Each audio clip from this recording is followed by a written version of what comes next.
notre Afrique ici, jadis, on ne savait pas où se trouve la Belgique, on ne savait pas où se trouve l'Allemagne. On était chez nous ici, bien tranquille. Mais attendez, quand je dis bien tranquille, c'est une manière de parler.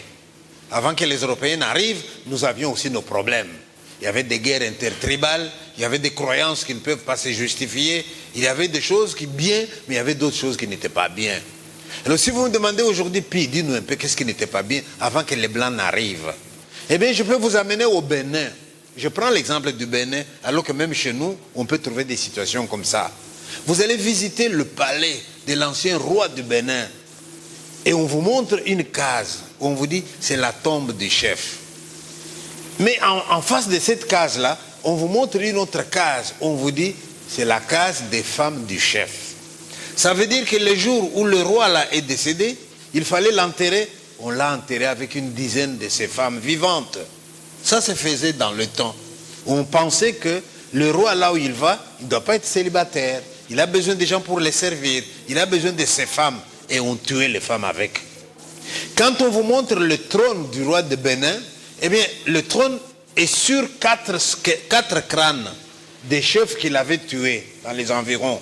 Et en mettant son siège sur 4 crânes, c'est comme s'il assurait sa puissance. Ça, c'est l'Afrique précoloniale. Ça, c'est au Bénin. Mais allons dans l'exemple du Congo. Au Katanga, d'où je viens, vous avez un empire qu'on appelle les Bayeke. Les Yeke avaient un grand empereur qu'on appelait Msiri. Il était venu de la Tanzanie et il s'est installé du côté de Bunkeya. Mais cet homme-là, vous arrivez chez lui, vous trouvez une grande palissade. Mais sur chaque poteau du palissade, eh bien, il y avait un crâne humain. Sur chaque. Donc il y avait une tête partout pour montrer qu'il avait vaincu. Donc dès qu'il a vaincu une tribu, on tranchait les têtes et on mettait les têtes. Vous arrivez des têtes partout et ça lui assurait sa puissance. Ça, c'est l'Afrique précoloniale.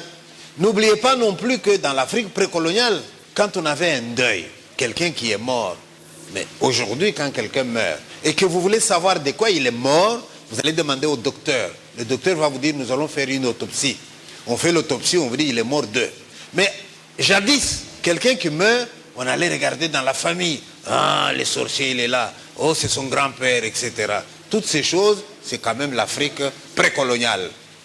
Et puis arrivent alors des gens qui, au lieu de nous considérer comme des êtres humains, nous ont pris pour des animaux. Ça, c'est les esclavagistes. Alors, ils venaient dans nos villages, le soir à 4 h du matin, ils mettent le feu. Et quand les gens sortent, hein, eh bien, ils les attrapent, on les lie les mains et on les fait marcher. On va les vendre de l'autre côté. On appelle ça le commerce triangulaire. Avant de commencer le commerce des esclaves, dont nous avons beaucoup souffert en Afrique, d'abord, c'était les Arabes qui nous prenaient, qui allaient nous vendre. Et les Arabes, quand ils prenaient les gens, eh bien, ils maltraitaient tellement que, même aujourd'hui, quand vous vous insultez avec un Arabe, il est capable de vous dire, hé, esclave. Vous n'avez qu'à voir sur les réseaux sociaux, lorsque l'Europe s'était arrangée avec la Libye, pour que la Libye stoppe les Noirs qui allaient monter, eh bien, ils étaient beaucoup maltraités dans ces pays-là. Et puis alors, en 1885, nous, on est ici, mais on ne sait pas qu'à Berlin, il y a une conférence qu'on appelle Conférence de Berlin, convoquée par Bismarck. Et lors de cette conférence-là, les Européens ont une carte de l'Afrique. Ils se partagent l'Afrique comme une tarte. Pendant ce temps, nous, on est ici, hein, on ne sait pas ce qui se passe à Berlin.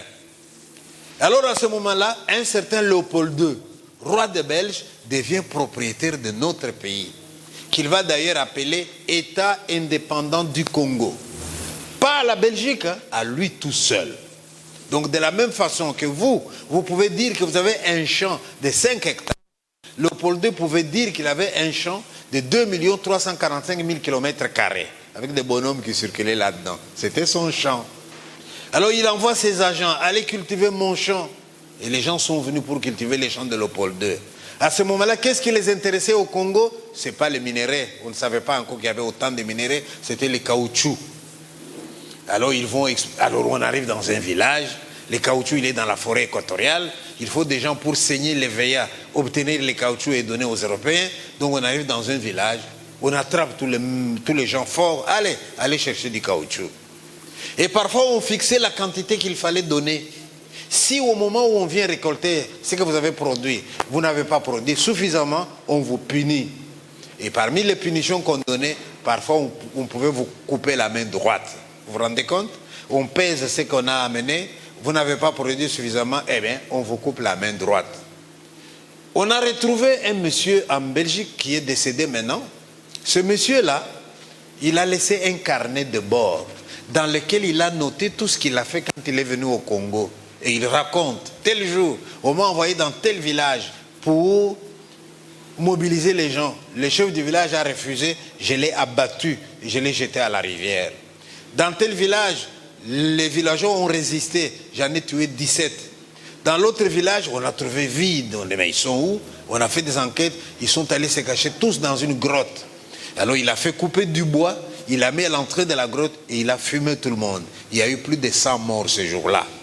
Je vous raconte ça pour vous dire que, au moment où je vous parle, en Europe, les Africains sont en colère et ils cherchent à déboulonner les statues. Statue de Léopold II, statue de tous les gens qui étaient venus chez nous et qui se prennent pour des héros. Alors nous, aujourd'hui, on dit, mais attendez, est-ce que vous savez ce qu'ils ont fait chez nous? Pourquoi vous les appelez des héros? Les monuments méritent d'être déboulonnés. C'est pour ça que je vous raconte ces histoires-là. Mais alors, un moment, les Américains et les Anglais entendent parler des gens avec des mains coupées. Alors, des journalistes anglais vont venir ici. Ils vont faire un reportage. Ils vont trouver ces gens qui avaient des mains coupées, tout simplement parce qu'ils ont refusé d'aller cueillir les caoutchoucs. Alors, quand on a publié ça dans le monde, Léopold II n'a pas été épargné. On l'a tellement critiqué qu'il s'est retrouvé dans l'obligation de donner le Congo à la Belgique. Beaucoup de gens ne savent pas distinguer le Congo de Léopold II et le Congo belge. Donc à partir de 1885 jusqu'à 1908, le Congo appartient à un individu, Léopold II.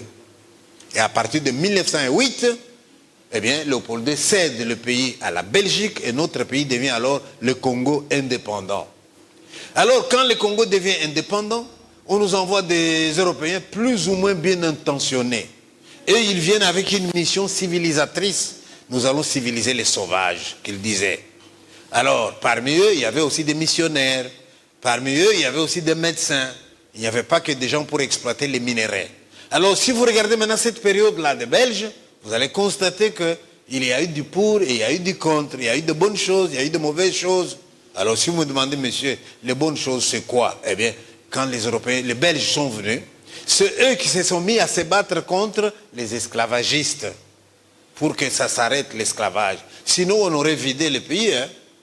Ce sont les Belges qui sont battus contre les esclavagistes. Première chose de bien. Les Européens vont nous apporter la médecine occidentale. Avouons-le, leur médecine a été efficace.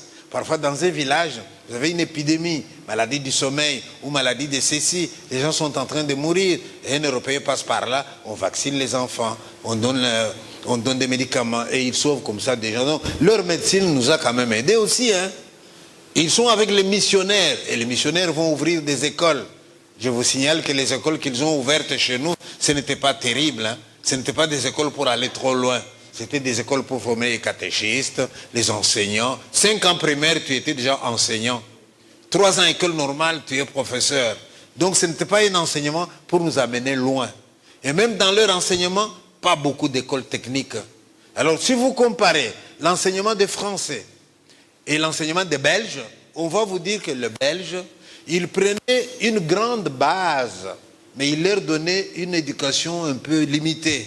Alors que les Français prenaient peu de gens, mais ils les amenaient loin. C'est ainsi qu'aujourd'hui, vous avez des gens comme Senghor, qui sont à l'Académie française. C'est ainsi que vous avez des gens comme des Cheikh Anta Diop.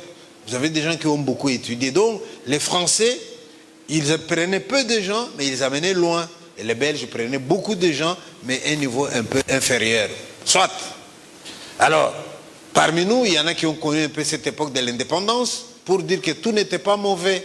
La preuve, vous prenez un vieux aujourd'hui, s'il a beaucoup souffert, il peut vous dire, du temps des Belges, nous avions des routes, du temps des Belges, une lettre envoyée à la poste, elle arrivait. Du temps de poste, il y avait la caisse d'épargne, du temps des Belges, etc. Donc, il y avait quand même de bonnes choses. Mais en même temps, pendant qu'il y avait ces choses-là, qu'est-ce qu'ils nous ont exploité les Belges? Parce qu'eux vont se rendre compte qu'il n'y a pas que le caoutchouc, mais il y a aussi les minéraux, le cuivre, l'or, le cobalt, l'uranium. Et vous savez bien que l'uranium qui a permis aux Américains de fabriquer la bombe atomique qu'ils ont larguée sur le Japon pendant la guerre mondiale, eh bien, ça vient de Shinkolobo, hein, de la mine, ça vient de Kolwezi, de mine de Shinkolobo, pardon. Donc, on a bien exploité le Congo. Et alors, à ce moment-là, le salaire de 500 000 Belges qui étaient ici était l'équivalent du salaire de 12 millions de Congolais. Ça, c'était une véritable exploitation. Alors, à ce moment-là, les méchantes langues vont même vous dire, oui, vous avez amené des dispensaires, mais c'est pour que nous soyons en bonne santé pour travailler pour vous. Vous avez amené des écoles, c'est pour qu'on soit des auxiliaires, pour vous aider à exploiter les Congo. C'est comme ça qu'on a dû finalement interpréter tout ça. Bon, mais ce que je voudrais vous dire maintenant, c'est que quand il a fallu exploiter les minéraux au Katanga, il fallait des hommes forts pour faire le travail. Et les hommes forts, vous savez où on les a trouvés? Eh bien, au Kasaï. Je ne dis pas que les Katangais sont des fainéants, ça je ne dis pas. Ne me faites pas dire ce que je n'ai pas dit. Mais quand vous arrivez au Katanga, vous arrivez dans un village, vous voulez des gens pour travailler dans la mine. À ce moment-là, tout le monde ne sait pas ce que c'est que la mine. Vous descendez 1500 mètres là en dessous, hein. Vous creusez, vous creusez. Si vous n'avez pas respecté les normes de sécurité, vous avez des éboulements qui écrasent et les gens meurent. Ou alors une forte pluie à l'extérieur, vous avez une coulée de boue qui entre dedans, qui ensevelit des gens comme des rats. Alors les premiers Africains qui entrent dans la mine et qui voient que la mine est dangereuse, dès qu'ils sortent, ils vont se cacher. Alors les Belges vont chercher des travailleurs ailleurs et ils vont les trouver ici chez nous. Si vous allez à Mweneditu, vous allez voir un quartier, je ne sais pas si ça existe encore, qu'on appelait Tchanga Tchanga. Tchanga Tchanga, ça veut dire contremaître. C'est là qu'on venait prendre les gens, on les parquait là-bas, le temps de les vacciner, de les préparer pour qu'ils aillent au Katanga. Ils sont allés prendre au Rwanda aussi, on a pris des Rwandais. Nous les avions dans les mines de Kipushi, dans les mines de Kolwezi, les Rwandais. On a pris des gens de Malawi pour faire les chemins de fer. On a pris des gens de partout. Et on a travaillé comme on a travaillé. Pendant ce temps-là, vous pouviez avoir un autochtone qui refuse d'aller dans la mine, qui dit c'est un travail d'esclave, je ne vais pas y aller. Là, le pauvre Kassaïen, lui, il descend dans la mine. Il est venu de loin pour ça et il travaille. Mais chaque médaille a son revers. Ces gens qui sont venus avec les mines vont construire des écoles aux abords des mines. Les écoles pour qui? Pour les enfants des travailleurs. Les écoles techniques et les écoles de toutes sortes.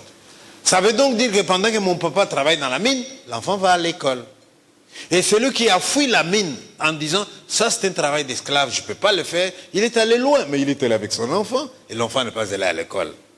Et quand les années passent, on fait le bilan, on se rend compte que dans cette province-là, il y a quand même beaucoup d'intellectuels d'origine du Kasaï et qui occupent des postes importants. Alors là, nos compatriotes katangais oublient l'histoire, comment on est arrivé à ces postes-là, et ils nous accusent d'avoir été favorisés par les Blancs. Et ils décident de nous mettre dehors. Et on nous a mis dehors 2 fois. Première fois dans les années 60, deuxième fois en 90. Et moi, votre serviteur, j'ai été malheureux parce que j'ai subi les 2 épurations ethniques. Mais je vous parle de celle de 1990. Eh bien, à ce moment-là, les choses se passent à Kinshasa. Mobutu contre Tshisekedi. Et nous, on y était pour rien.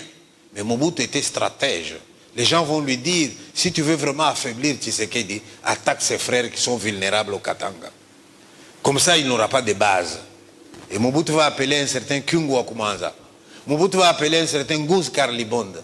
Il va dire à ces gens-là, tous les pays contre moi en ce moment à la conférence nationale. Mais vous, soyez avec moi. Comme vous êtes la province la plus riche, si vous êtes avec moi, eh bien, je vais continuer à être au pouvoir. Et pour vous remercier, je vais vous permettre de chasser les Kassaïens qu'il y a chez vous. Vous allez prendre leur maison, vous allez prendre leur poste de travail, vous allez prendre leurs biens. Et ces deux-là, ils vont accepter. Ils vont accepter. À ce moment-là, moi, votre serviteur, je suis aussi travailleur à la GECAMIN, psychologue d'entreprise.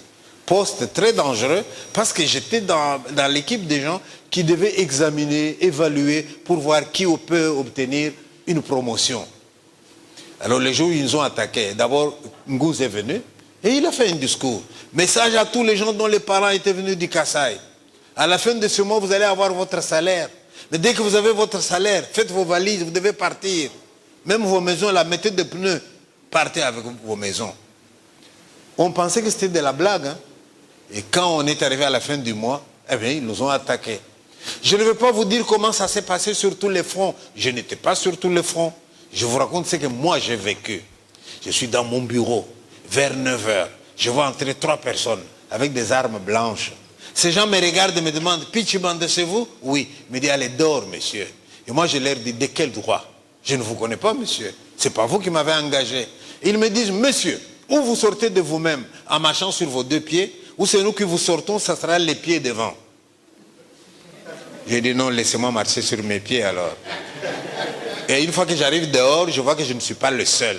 Les autres Kassaïens, 2 autres bureaux sont aussi dehors. Nous nous demandons, qu'est-ce qu'on fait?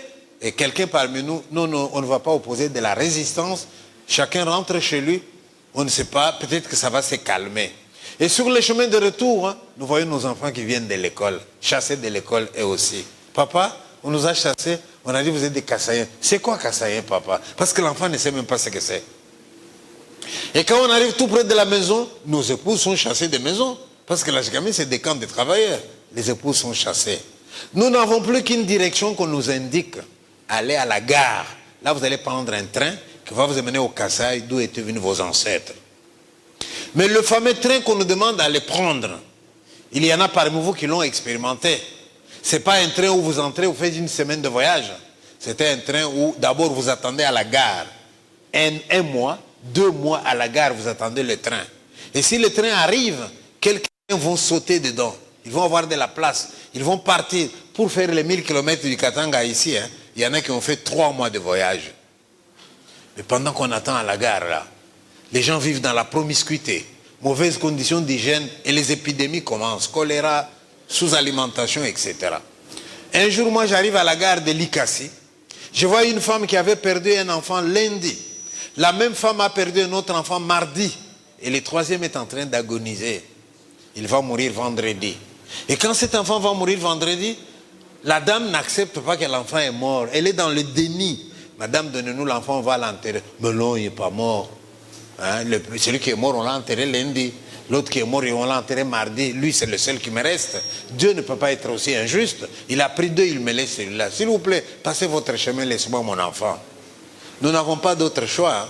Nous prenons l'enfant de force. On donne aux jeunes gens, allez courir. En cas d'attaque, vous allez vous défendre. Là, la dame réalise que son enfant est bel et bien mort. Elle vous supplie, d'accord, il est mort, je suis d'accord, mais laissez-moi le voir quand même pour la dernière fois. Et vous la laissez quand même encore venir. Qu'est-ce qu'elle vient faire? Réajuster le bonnet sur la tête de son enfant, lui mettre des chaussons aux pieds, comme si cela servait à quelque chose. Et pendant que je vois ces scènes-là, je les ai vues. Voilà une dame qui me regarde hein, et qui m'interpelle. Monsieur Tshibanda, des gens comme vous voyez tout ça, mais qu'est-ce que vous faites?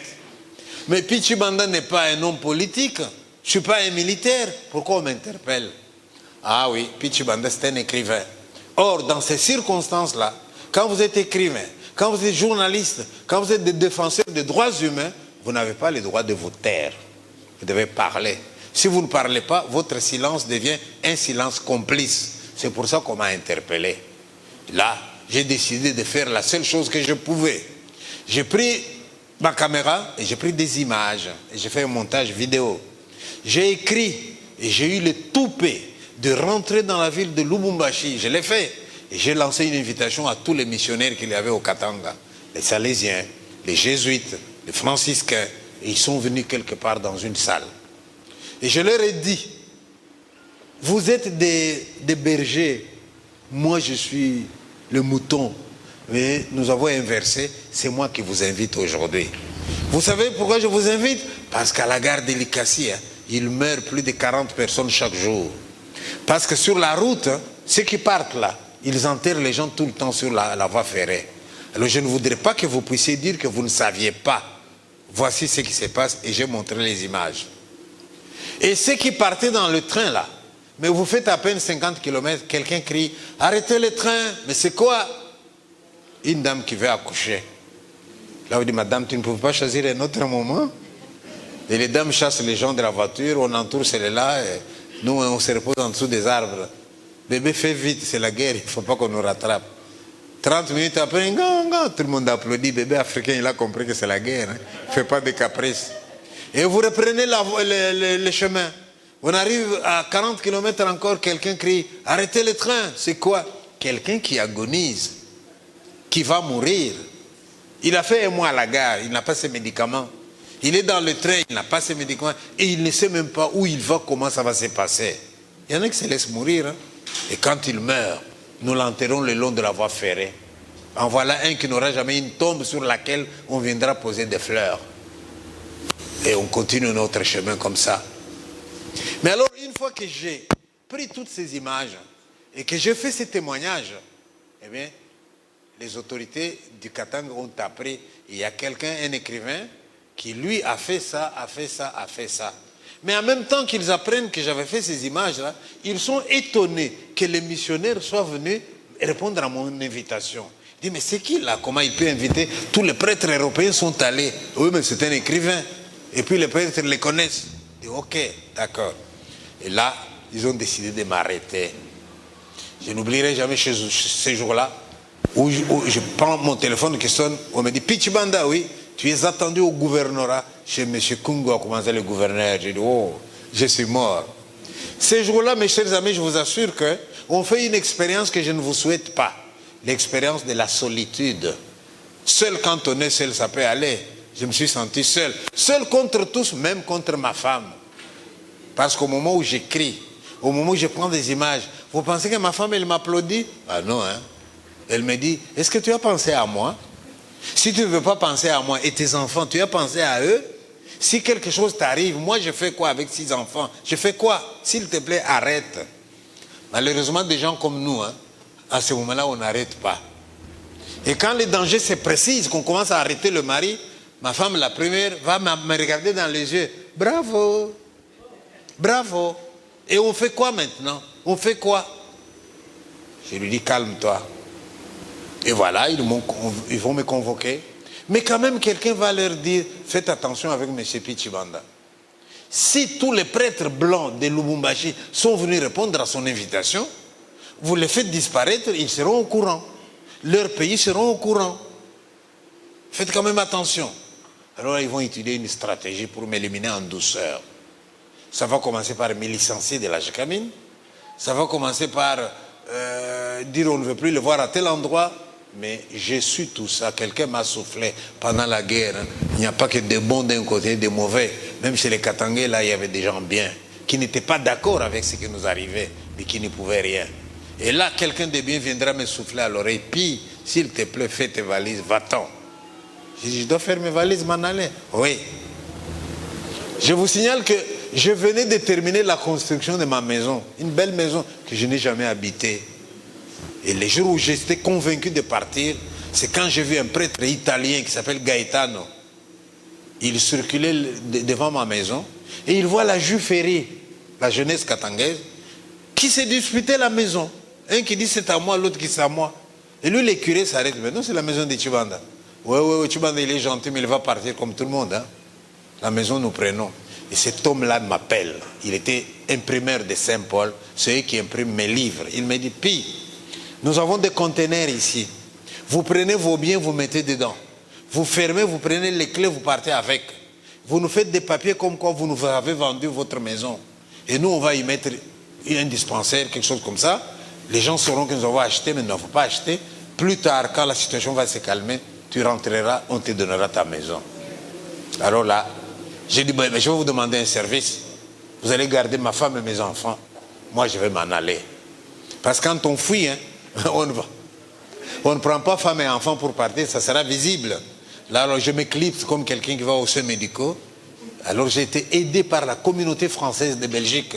Ça, c'est l'avantage d'être écrivain. Vous écrivez, ça ne vous apporte pas forcément de l'argent, mais vous avez une carte de visite. Hein. Donc, la Belgique a su tout de suite que notre écrivain, là, Pichibanda, il est en danger. Ces gens-là vont me tendre une perche et je vais prendre un billet, je vais voyager. D'ailleurs, de Lubumbashi jusqu'à Kinshasa, ce sont les pères de Saint-Paul qui sont venus m'accueillir, ceux de Limité. Et je suis resté au couvent avec eux pour que les gens ne me voient pas dans la ville. Et puis, quand tout était prêt, allez, j'ai pris le voyage, je suis parti en Occident. Ça, c'est la première partie de mon spectacle. D'où nous venons, pourquoi on est parti. C'est pas qu'un jour, moi, j'ai décidé, tiens, il fait meilleur en Belgique, je vais aller là-bas. Non, non, non, non. J'étais cadre à la Gécamine, c'était très bien là-bas. Mais voilà, contre mon gré, je n'avais pas préparé, il a fallu que je parte. Mais quand nous arrivons de ce côté-là, comment les choses se passent pour nous? Mon baptême, je l'ai eu quand je suis arrivé à l'aéroport. Hein. Quand j'ai quitté chez moi, 35 degrés de température. J'arrive là-bas, moins 6 degrés, je vous assure. Ils sont tous dans les manteaux comme ça. Oh, j'ai vu un petit Africain qui grelottait de froid et qui demandait à son papa, « Papa, ça sera toujours comme ça ici ?» Le papa qui dit, « Oui, oui. » Papa qui dit, « Rentrons chez nous, papa. C'est quel pays où il fait si froid ?» Pendant ce temps, vous voyez un Belge qui marche dans le froid, lui, à l'aise. Et je lui demande, « Monsieur, c'est toujours comme ça ici la température ?» Et il me dit, « Non, aujourd'hui il fait doux. Aujourd'hui il fait doux. » Je dis, « En voilà un qui se moque de moi. S'il lui appelle ça faire doux, mais quand il va dire que c'est froid, qu'est-ce que ça va être pour moi? Et si ce soir-là, l'Africain a la malchance de se retrouver devant la télévision, il entend que le froid a tué autant de gens dans tel pays, le froid a tué autant de... Le froid tue. Et l'Africain dit, tiens, si elle même meurt de froid, alors moi, qu'est-ce que ça va devenir? Alors j'observe maintenant pour sortir de l'aéroport. Qu'est-ce que je vois? 2 files de gens. Dans l'une des files, ça se passe bien. Dans l'autre, je vois un peu de bousculade, fouille, on contrôle. Je suis allé du côté où ça se passait bien. Vous savez que dans notre pays, rien que l'âge, vous êtes respectable, non? Je ne parle même pas du fait que je suis cadre. Alors pendant que je fais la file, quelqu'un vient vers moi. Monsieur, qu'est-ce que vous faites là? Je fais la file. Il dit, allez de l'autre côté. Je dis, non, hein.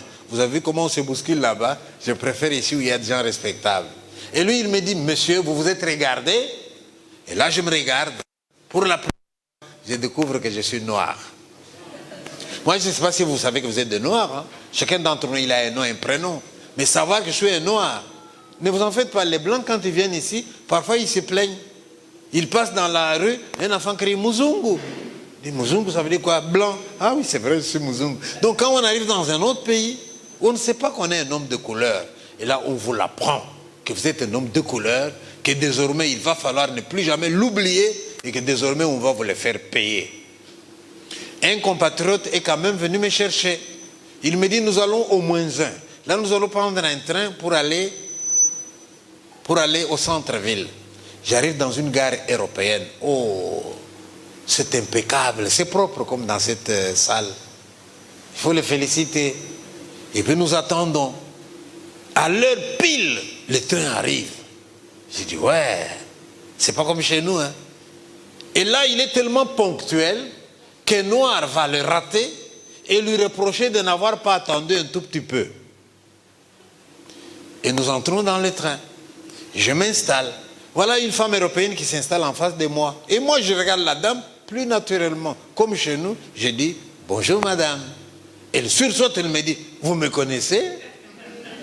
Je dis, ah. Donc pour vous dire bonjour, je dois vous connaître. Pour vous connaître, je commence par quoi? Oh là là, ça donne le ton. Hein? Un pays où on ne se dit pas bonjour. Et alors, le train démarre. Je regarde à travers la fenêtre et je découvre l'Europe. Alors posez-vous un peu la question, qui arrive en Europe, il regarde, qu'est-ce qui va les frapper? Qu'est-ce qui va l'émerveiller? Ce n'est pas la hauteur de maison qui m'a émerveillé, ce n'est pas la vitesse de voiture. Non, je vois une scène qui me semble insolite. Une dame qui tient un chien par la laisse, mais le chien est devant en train de tirer la dame. Je dis, mais c'est quoi ça? Mais c'est comme ça ici. Le chien en Europe, il mange bien qu'il est costaud. Alors c'est le chien qui tire le maître, tellement il est fort. J'ai dit, chez nous, c'est pas comme ça. Hein. Chez nous, il n'y a pas à manger pour les gens, il n'y en a pas pour les chiens. Hein. Les chiens d'Afrique, il est maigre, le maître devant et les chiens viennent derrière. Là-bas, c'est l'inverse. Et quand nous arrivons là-bas, il faut se signaler. L'organisation des pays européens, tout le monde, on sait qui vous êtes et où vous habitez. Ça s'appelle domiciliation, première chose. Alors nous, on doit aussi aller à un bureau qu'on appelle Office des étrangers pour se présenter, pour dire j'arrive du Congo, donnez-moi les séjours. C'est ce que vous entendez dire. Est-ce qu'il a déjà des papiers? Et alors là, on vous met dans des centres en attendant de vous écouter un à un. Alors vous écoutez, ça veut dire quoi? Ça veut dire que vous êtes venu chez nous. Très bien. Est-ce que vous êtes venu comme étudiant? Si c'est comme étudiant, donc vous avez une bourse d'études. Et on vous attend. Vous avez eu un visa à l'ambassade de Belgique, pas de problème. Vous êtes venu comme homme d'affaires, avec un visa, oui. Non, non, je suis venu comme candidat réfugié. Ah, alors là, vous allez raconter l'histoire. Hein.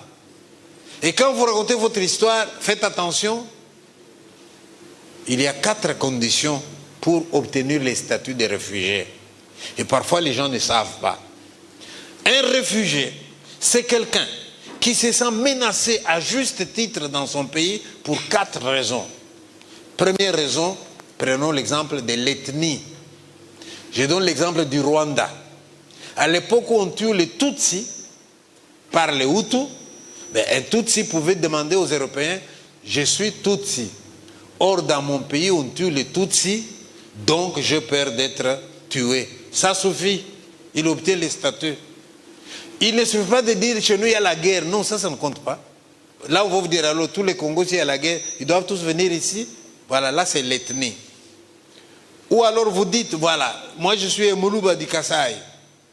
Je suis né au Katanga, j'habite le Katanga. Et voilà, un jour les Katangais ont décidé d'aller, tous les Balouba dehors.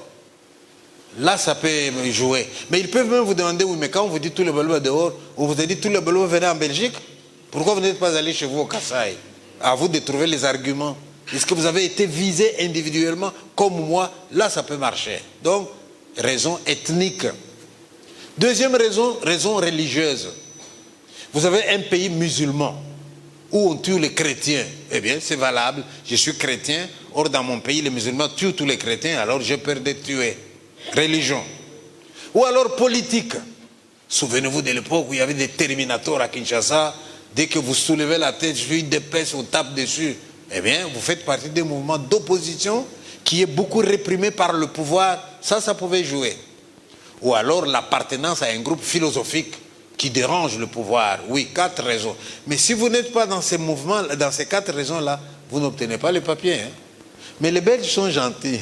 Ils vont quand même vous laisser vous reposer. Ils vont vous dire, voilà, provisoirement, vous avez ces papiers-là.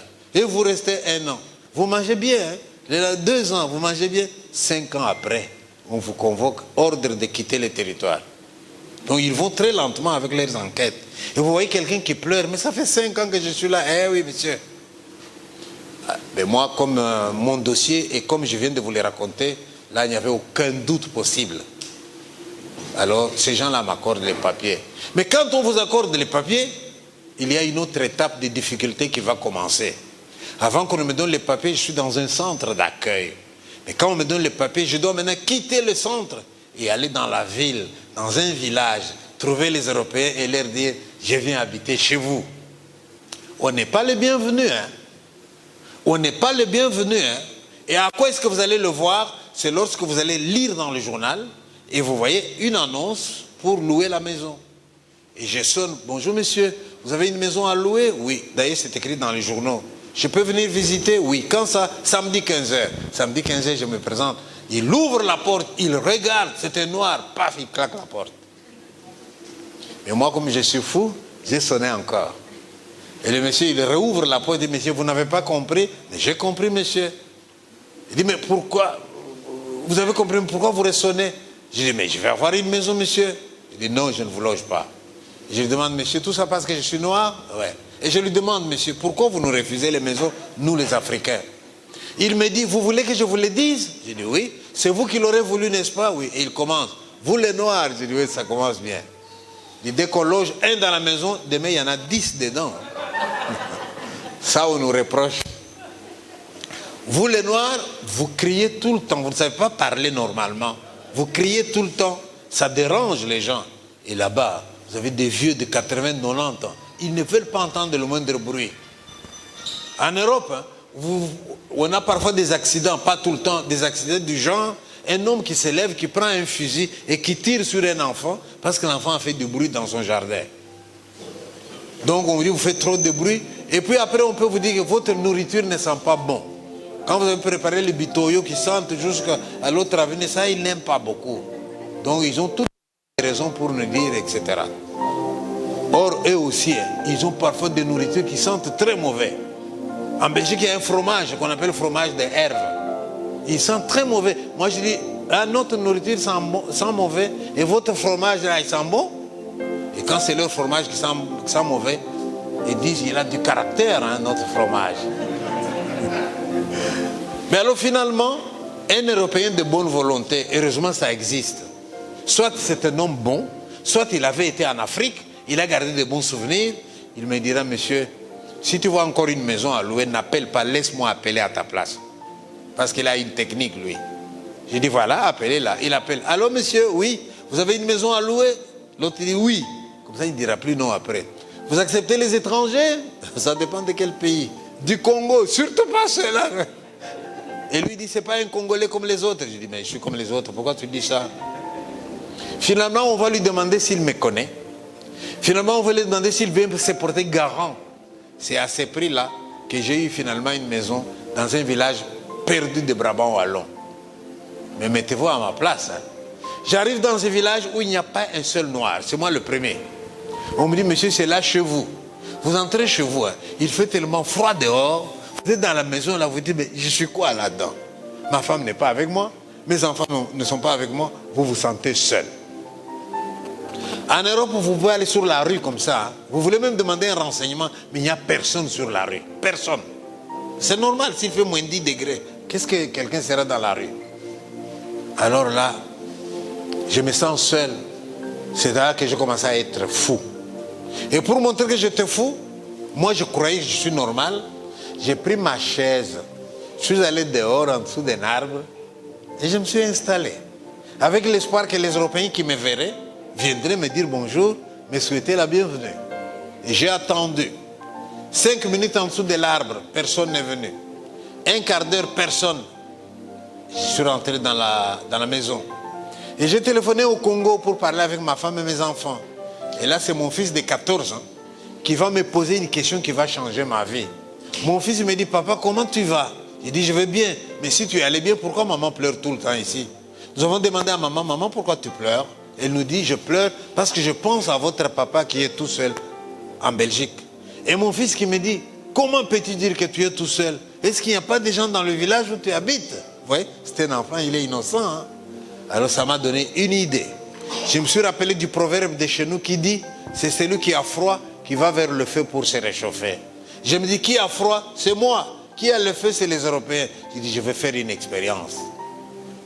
Et j'ai pris mon vélo. Je suis allé dans le village et j'ai pris une rue au hasard. Je me suis arrêté devant une maison. J'ai sonné.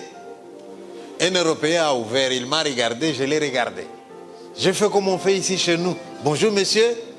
Et lui, il a fait comme on fait là-bas. Qu'est-ce qu'il y a, monsieur? Qu'est-ce que vous voulez? Et moi, je lui dis, je m'appelle Pichibanda, je viens du Congo, j'habite le village, je vais vous le dire, comme ça, vous savez que je suis là. Le type, il me dit, vous avez quelque chose à vendre? J'ai dit non. Vous voulez quelque chose? J'ai dit non, mais quoi? Ben, je suis là, je me présente. Je vois encore sa tête. Hein. Comme quelqu'un qui s'est dit, ce sont des fous. J'en ai déjà entendu parler, là, j'en ai un devant moi. Et pendant qu'il se pose des questions, je lui dis au revoir, monsieur, je suis parti. J'arrive chez le deuxième, je fais la même chose. Mais voilà que le deuxième, pendant que je lui parle, il a l'air un peu attentif, avec un petit sourire. Et quand j'ai fini de me présenter, le deuxième là, il me demande, vous voulez entrer chez moi, monsieur? Je dis non, monsieur, peut-être un autre jour. Et le deuxième me dit, quand vous voudrez, monsieur. Le troisième, c'était le curé du village, un homme de 80 ans. Voici ce que j'ai dit au curé. J'ai dit, monsieur le curé, je vous demande une faveur. Dimanche, je viendrai à la messe. Vous faites votre messe comme vous avez toujours fait. Mais quand vous avez fini, s'il vous plaît, avant de bénir les gens pour qu'ils partent, vous m'appelez là devant. Comme ça, vous me donnez la parole pendant 2 minutes. Je vais me présenter devant tout le monde. Comme ça, j'ai fini en une séance. Ça va m'épargner de faire de porte en porte. Le curé me dit, mais monsieur, ça on ne fait pas ici. Et moi, je lui réponds, mais puisque je n'étais pas encore là. Alors dimanche, je vois les Européens qui viennent à la messe. Et désormais, je dis aux Européens, faites attention à ce que vous chantez. Et qu'est-ce qu'ils ont chanté ces jours-là? Un chant dans lequel on disait, laisserons-nous à notre table un peu de place à l'étranger? Trouvera-t-il quand il viendra un peu de pain et d'amitié? Tout le monde reprend les refrains. Ne laissons pas mourir la terre, ne laissons pas s'éteindre le feu. J'entends ça, je dis, ouais, c'est bien. C'est pas tombé dans les oreilles d'un sourd. Hein? Et quand je prends la parole, je leur dis, excusez-moi de vous déranger. C'est vous qui m'avez encouragé. L'étranger dont il a été question dans votre chant n'était pas loin. Et voici, je suis là. Y a-t-il un peu de place à votre table pour moi? Trouverai-je à votre table un peu de pain et d'amitié? Ou est-ce que vous allez laisser mourir la terre? Je me présente brièvement et qu'est-ce que j'entends? Des applaudissements. Ils m'ont applaudi. Après la messe, ils sont tous venus autour de moi. Monsieur, votre femme, vos enfants, pourquoi sont-ils restés? Qu'est-ce qu'on peut faire pour vous aider? Je dis, ouais.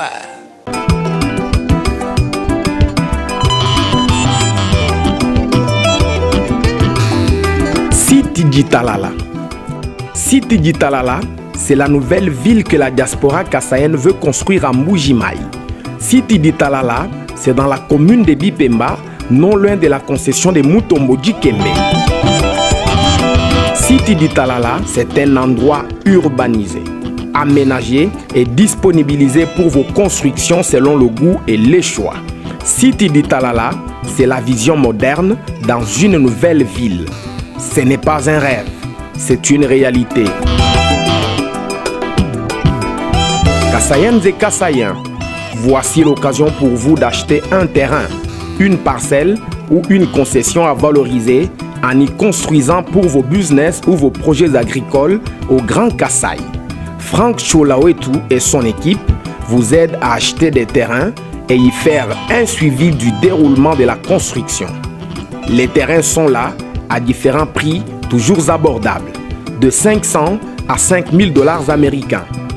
Ici, construisez selon votre choix, goût et préférence.